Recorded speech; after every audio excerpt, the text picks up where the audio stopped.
నమస్కారం. నేను డాక్టర్ శ్రీనివాస్ చెలిమెల సంస్కృతి ఆయుర్వేద క్లినిక్ నుంచి మాట్లాడుతున్నాను. ఈరోజు మనం మాట్లాడుకునే టాపిక్ వచ్చేసి కాన్‌స్టిపేషన్.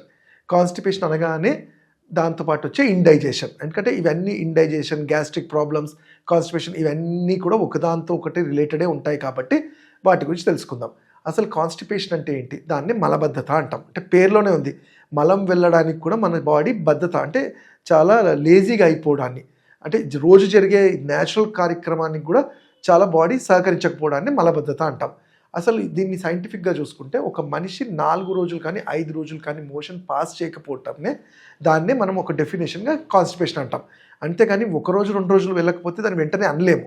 మరి కనీసం వారంలో 2, 3 సార్లు వెళ్తే ఎంతో కొంత బెటర్. కానీ దానికన్నా అసలు ఎళ్ళట్లేదు 4 డేస్ అయినా, 5 డేస్ అయినా అవ్వట్లేదు అంటే మాత్రం ఇది కాన్‌స్టిపేషన్‌గా కన్సిడర్ చేస్తాం. అయితే మీరు కారణాలు చూసుకుంటే కాన్‌స్టిపేషన్‌కి ముందుగా ఫుడ్ ఇండైజెషన్ గురించి తెలుసుకోవాల్సొస్తుంది. ఇండైజెషన్ అంటేనే చూడండి, డైజెషన్ అంటే మనం తీసుకునే ఫుడ్డు మన జీవక్రియలు అంటే మన పైత్యరసము, హైడ్రోక్లోరిక్ యాసిడ్ ఇవన్నీ అబ్జర్వ్ చేసి దాన్ని డైజెషన్ చేస్తుంది. అంటే బాడీకి కావాల్సినట్టు ఉపయోగించుకొని మిగతాది అంతా కూడా వేస్ట్ మెటీరియల్ శరీరానికి ఇంకా ఏది అవసరం లేదో అది పెద్ద పేగుల్లో, చిన్న పేగుల నుంచి పెద్ద పేగుల్లో వచ్చి మోషన్ ద్వారా వెళ్ళిపోతుంది. ఇది డైజెషన్ ప్రాసెస్ అంటాం. మరి ఇండైజెషన్ ప్రాసెస్ అంటే దీని విరుద్ధంగా తీసుకునే ఫుడ్ సరిగ్గా డైజెస్ట్ అవ్వకుండా శరీరంలోనే ఉండిపోవటం వల్ల ఇది మనం చూస్తాం. శరీరంలో మరి ఉండాల్సిన ఫుడ్ 3 రోజులు 4 రోజుల కన్నా ఎక్కువ ఉండిపోతే అది పులిసిపోవడం, మనం బయట చూస్తే పులిసిపోవడం అంటాము, మురికిలాగా అయిపోతుంది. అది సేమ్ థింగ్, ఆ మురికి అంతా శరీరంలో ఉండిపోతుంది. మరి ఉన్న మురికి అంతా ఆ ఫుడ్ దానికి ఉండాల్సిన న్యూట్రియంట్స్ అన్నీ 4, 5 రోజులు అలానే ఉండిపోతే ఆ మురికి అనేది అలా ఉండదు. దానివల్ల టాక్సిన్స్ అనేది వ్యాధికి కారణమైన అనేక హేతువుల్ని, అనేక కారణాలనే తీసుకొస్తుంది.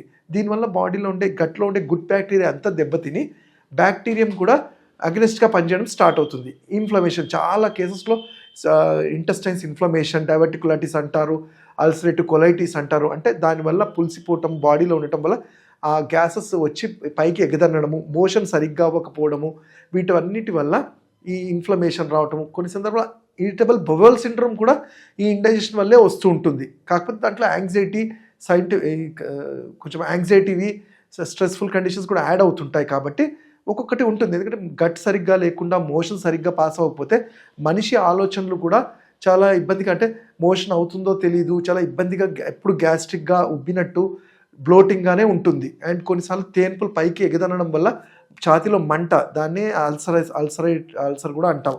ఛాతీలో మంట, గొంతులో మంట కూడా చూస్తుంటాము. దీనివల్ల థ్రోట్ పెయిన్ కూడా చూస్తుంటాం. అయితే ఇవన్నీ ఏదైనా ఈ ముందు వీటన్నిటికీ మనం చూడాల్సింది ఏంటి? నేను ప్రతి వీడియోలో చెప్పినట్టు ఆయుర్వేదంలో మనిషి హెల్తీగా ఉన్నాడా లేదా చూడటానికి మేము 3 చూస్తాం. ఒకటి నిద్ర సరిగ్గా ఉందా, ఆకలి సరిగ్గా ఉందా, మోషన్ సరిగ్గా ఉందా అని చూస్తాం. ఇక్కడ మోషన్ మనిషి సరిగ్గా పాస్ చేయకపోతే ఆకలి అనేది ఉండదు.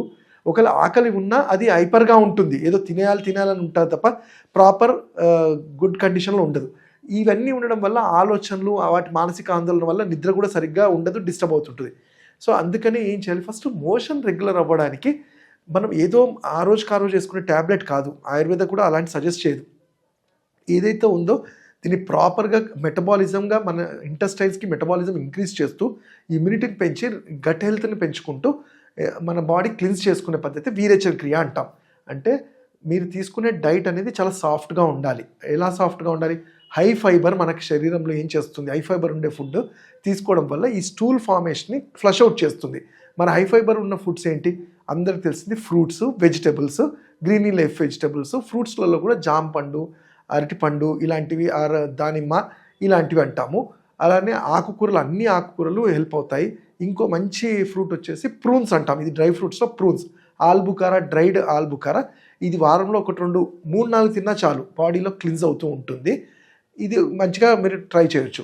అలానే మిల్లెట్స్ అంటాం. మన డైట్లో మనం తీసుకునే 3, 4 మన డైట్లో మీల్స్లో కానీ, లంచ్లో కానీ, డిన్నర్లో కానీ మిల్లెట్స్ యాడ్ చేయడం వల్ల ఈ మిల్లెట్స్లో హై ఫైబర్ ఉంటుంది, హై ఎనర్జీ ఉంటుంది. కాబట్టి మోషన్ అనేది హార్డ్గా అవ్వకుండా ఇంటెస్టైన్స్ నుంచి క్లీన్ చేయడంలో హెల్ప్ అవుతుంది. అలానే ఎక్సర్సైజ్ అనేది కూడా చాలా ఇంపార్టెంట్. మానసికంగా ఎంత మనం యాక్టివ్గా మంచిగా ఉన్నా ఫిజికల్గా కూడా అంతే ఉండాలి.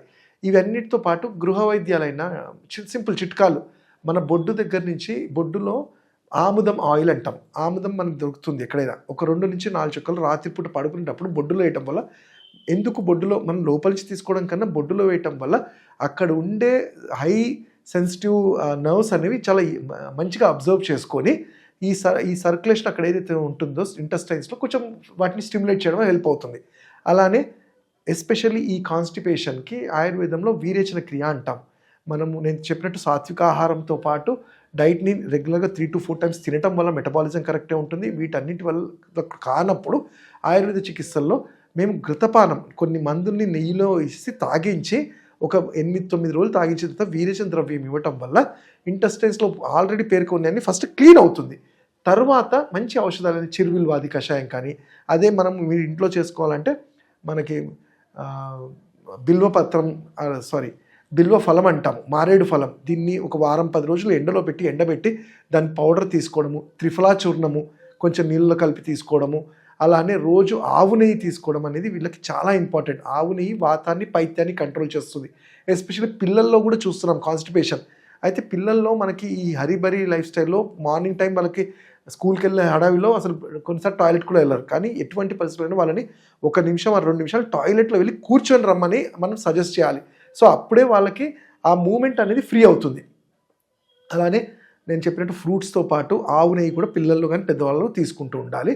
ఇవన్నీ కానప్పుడు ఆయుర్వేదంలో దీనికి చక్కటి పరిష్కారమైన అభిహారిష్ట కానివ్వండి, చిరువిల్వాది కషాయము ఇలాంటివి మేము సజెస్ట్ చేస్తుంటాము.